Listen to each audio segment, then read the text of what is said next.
So we've started building our clock application, and we have a label that's going to be used to display our time. And we're going to start uh, putting in the logic now to actually create a working clock. But before we do that, we need to talk a little bit about the design paradigm that Apple uses to create iOS and OS X applications. And that's called MVC, or Model View Controller. So again, the model view controller is the design pattern that you should be using to create all your iOS applications. We're going to use the idea of a rockets and planets kind of app to demonstrate this.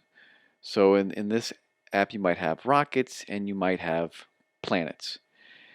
And so the model defines the logic behind a rocket and a planet.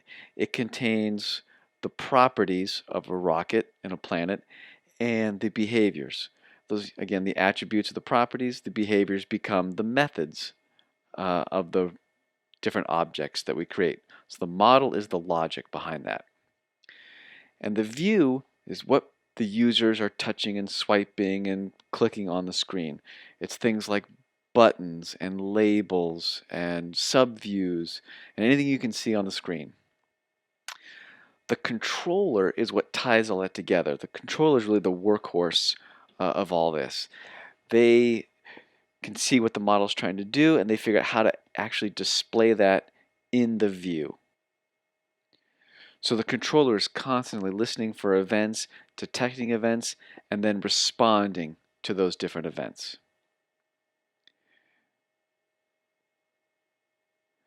The controller is basically kind of the bridge between the view and the model. The model and the view should never, quote, talk to each other.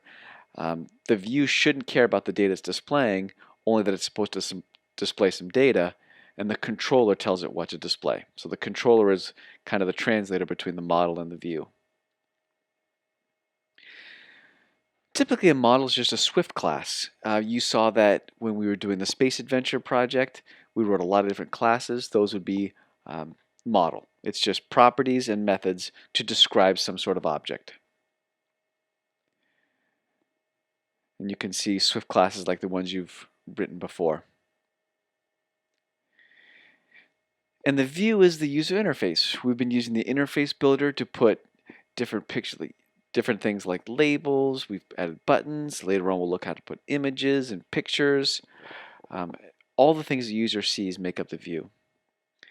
And the controller is also a Swift class, and usually it's a subclass of a UI view controller, and you'll see that code at the top of your view controller classes. So again, it's a very important pattern. It may seem a little bit confusing now, but as you keep using it, you'll see that it's a very efficient way to design applications.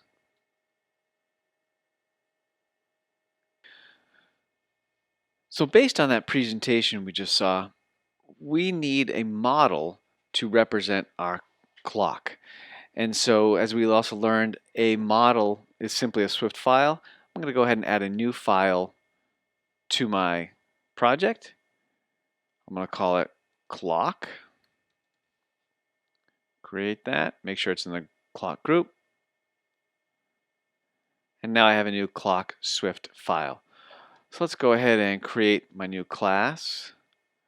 I'll make it a clock. So let's go ahead and look at the Xcode documentation to see what class or object might be the best suited to help us get that. I'm going to go ahead and search for NSDate, which I think will be the most helpful class. And NSDate is a class that basically gives us date information. It's a way to retrieve information such as the day, the time, the year, and so on. So this documentation, if you kind of scroll through it, gives us information about NSDate and the kind of information that it will return to us. So we're going to use this in our clock class to help find the exact time. So I'm going to create a function called current time, and it's going to return, so I dash and then the greater than sign, an NSDate object. and I'll put return ns date. So with this function, I've used the keyword func. The function name is camel case, starts with a lowercase letter. Each successive word is capitalized. My parentheses, there's no parameters for this method, so it's empty. This symbol, the dash and the greater sign, indicates that there's a return value, and it's returning something of nsDate, of type nsDate, and then here's the return statement. The only problem with this is every time it gets called, it's returning a new nsDate object. And that's really not what we want. We actually want just a property of this class that's going to store that date. So we're going to go ahead and actually delete this, and we're going to use what's called a computed property. So I'll put a VAR because obviously my current time will change as the time changes. It is going to be of type nsDate, and all I do to get this property is return an nsDate object. Well, there's my model. All my model is doing, it's getting an nsDate that's going to keep track of the current time. So now let's go ahead and go back to our main storyboard, and I'm going to add a clock property to my view controller so that it can talk to the model. And that's how my view controller talks to the model, is by creating an instance of the model.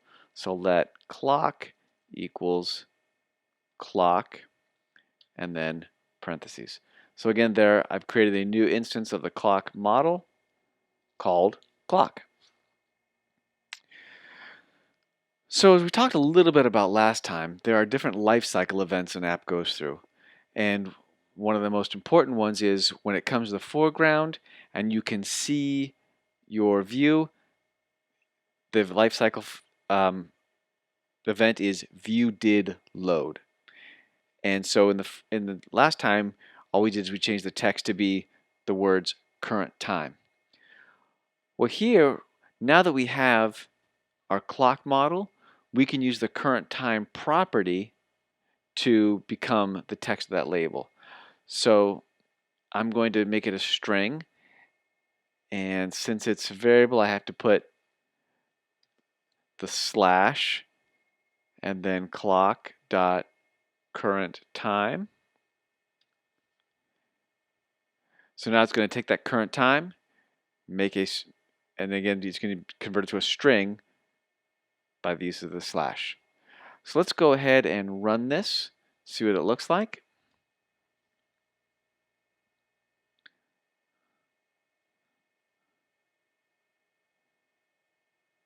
And well, wow, we got a lot of information there. That is a full NSDate object that we're seeing, and it looks like it's probably too much information for what we want to display. We just want the time. Looks like there's some date information in here, maybe some time stuff in here, so there's a lot more than what we need. So we need to format that.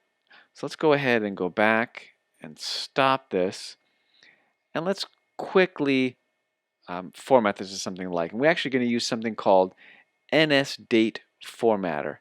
So I'm going to put that in here. I'm going to create a new instance of that. So let formatter equal NSDate formatter. And NSDate formatter is just a class that helps us format dates.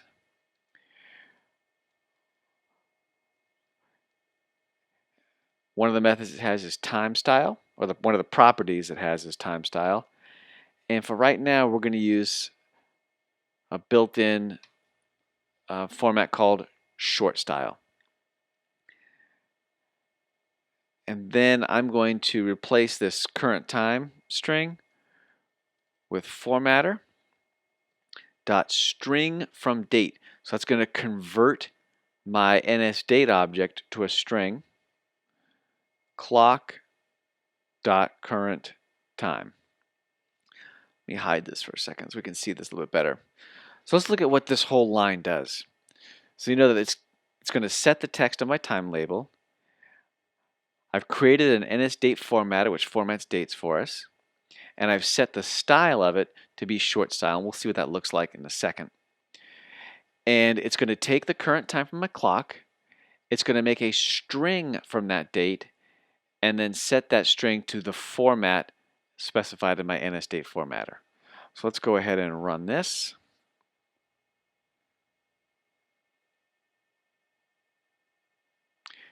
And you can see that's what the short style looks like.